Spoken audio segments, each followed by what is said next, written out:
ಕುಂಭಮೇಳವು ಭಾರತೀಯ ಸಂಪ್ರದಾಯದಲ್ಲಿ ಅತ್ಯಂತ ಪ್ರಮುಖ ಮತ್ತು ಧಾರ್ಮಿಕ ದೃಷ್ಟಿಯಿಂದ ಬೃಹತ್ ಮಹತ್ವವನ್ನು ಹೊಂದಿರುವ ಹಬ್ಬವಾಗಿದೆ. ಇದು ಪ್ರತಿಯೊಬ್ಬ ಹಿಂದೂ ಪರಂಪರೆಯ ಒಂದು ಭಾಗವಾಗಿದೆ. ಕುಂಭಮೇಳವು ಪ್ರತಿ 4 ವರ್ಷಗಳಿಗೊಮ್ಮೆ 4 ಪವಿತ್ರ ನಗರಗಳಲ್ಲಿ ಅಂದರೆ ಪ್ರಯಾಗ್ರಾಜ್, ಹರಿದ್ವಾರ್, ಉಜ್ಜೈನ್ ಮತ್ತು ನಾಸಿಕ್ನಲ್ಲಿ ನಡೆಯುತ್ತದೆ. ಕುಂಭಮೇಳದ ಸಂದರ್ಭದಲ್ಲಿ ಅಂದರೆ ಪವಿತ್ರ ನದಿಗಳಲ್ಲಿ ತೀರ್ಥಸ್ನಾನ ಮಾಡುವ ಮೂಲಕ ತಮ್ಮ ಪಾಪಗಳನ್ನು ಶುದ್ಧಿಗೊಳಿಸುವುದಾಗಿ ಭಕ್ತರು ನಂಬುತ್ತಾರೆ. ಭಕ್ತರು ಈ ಸಂದರ್ಭದಲ್ಲಿ ನದಿಗಳಲ್ಲಿ ಸ್ನಾನ ಮಾಡಿ ಧಾರ್ಮಿಕ ಕಾರ್ಯಗಳನ್ನು ನಡೆಸಿ ಗುರುವಿನಿಂದ ಆಶೀರ್ವಾದ ಪಡೆದು ತಮ್ಮ ಜೀವನವನ್ನು ಆಧ್ಯಾತ್ಮಿಕವಾಗಿ ಶುದ್ಧಿಪಡಿಸಲು ಆಶಿಸುತ್ತಾರೆ.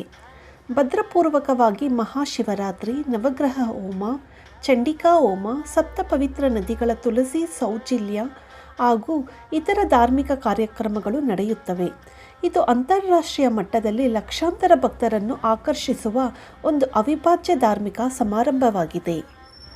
ಈಗ ನಾವು ದಕ್ಷಿಣ ಕಾಶಿ ಎಂದೇ ಪ್ರಸಿದ್ಧವಾದ ಕರ್ನಾಟಕ ರಾಜ್ಯದ ಮೈಸೂರು ಜಿಲ್ಲೆಯಲ್ಲಿರುವ ತಿರುಮಕೂಡಲು ನರಸೀಪುರ ಕುಂಭಮೇಳದ ಬಗ್ಗೆ ತಿಳಿಯೋಣ.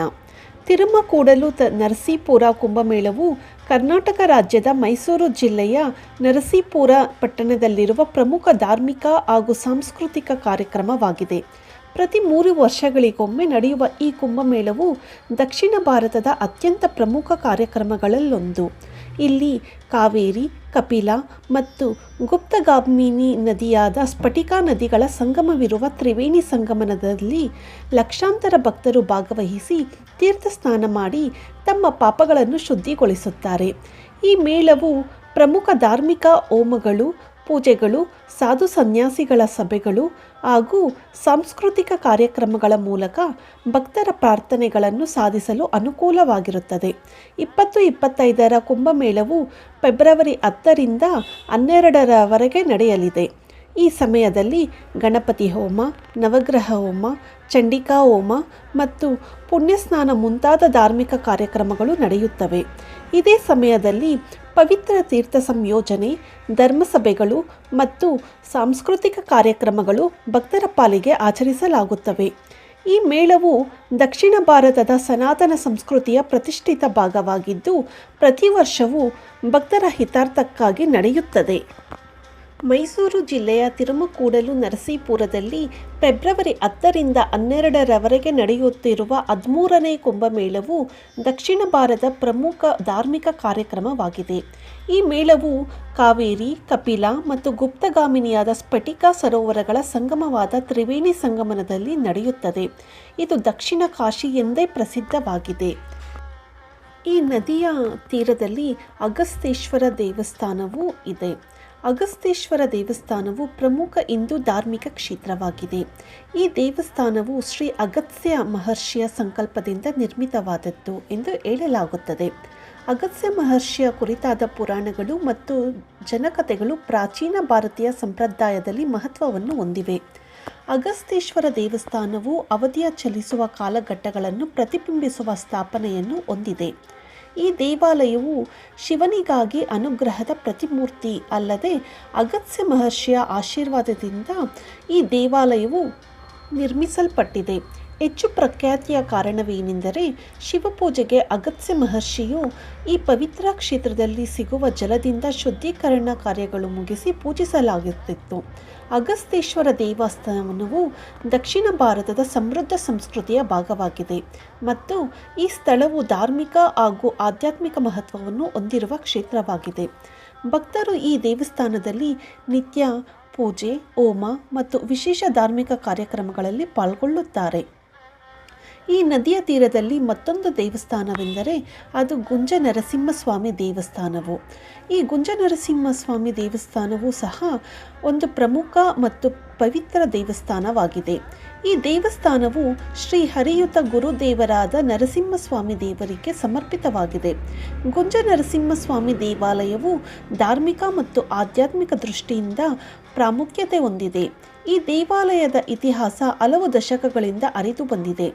ದೇವಾಲಯವು ಪ್ರಾಚೀನ ಕಾಲದಿಂದಲೂ ಹಲವಾರು ಭಕ್ತರ ಅಧೀನದಲ್ಲಿದ್ದು ಇಲ್ಲಿ ಭಕ್ತರು ನಿತ್ಯ ಪೂಜೆ ಮತ್ತು ವಿಶೇಷ ಹೋಮಗಳನ್ನು ಕೈಗೊಳ್ಳುತ್ತಾರೆ. ಹೀಗಾಗಿ ಗುರು ನರಸಿಂಹ ನರಸಿಂಹಸ್ವಾಮಿಯ ಮಹಿಮೆ ಮತ್ತು ಪೂಜಾ ವಿಧಿಗಳನ್ನು ಪಾಲಿಸಿಕೊಂಡು ದೇವಾಲಯವು ಪುಣ್ಯಕ್ಷೇತ್ರಗಳೆಂದು ಪರಿಗಣಿಸಲ್ಪಟ್ಟಿದೆ.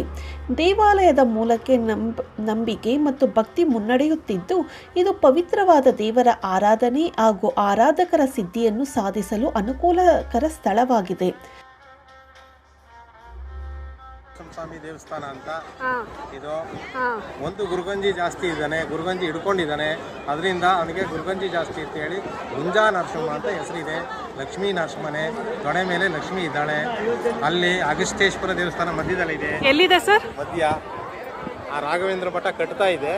ಅಲ್ಲಿ ಆಂಜನೇಯ ದೇವಸ್ಥಾನ, ಅಗಸ್ತ್ಯೇಶ್ವರ ದೇವಸ್ಥಾನ ಎಲ್ಲ ಇದೆ. ಅಲ್ಲಿ ಭಿಕ್ಷೇಶ್ವರನ ದೇವಸ್ಥಾನ ಇದೆ. ಅಲ್ಲಿ ಅದು ಬಿಟ್ರೆ ಇದು ಪಾರ್ವತಿ ಕಲ್ಯಾಣ ಇಲ್ಲಿ ಮಧ್ಯದಲ್ಲಿ ನಡೀತದೆ. ಅಲ್ಲೇ ಗಂಗಾ, ಇದು ಕಾವೇರಿ, ಕಪಿಲ, ಸ್ಫಟಿಕ, ತ್ರಿಕೋಣ ಸಂಗಮ, ಮೂರು ನದಿಗಳು ಒಂದ್ಸರಿ ಕೂಡಿರೋದು. ಓಕೆ ಸರ್, ಇಲ್ಲಿಂದ ವಿಶೇಷ ಅಂದ್ರೆ ಏನು? ಪ್ರಯಾಗರಾಜದಲ್ಲಿ ಮಿಂದಷ್ಟೇ ಪುಣ್ಯ ಸಿಗುತ್ತಾ? ಪುಣ್ಯ ಎಲ್ಲೂ ನಡೀತದೆ.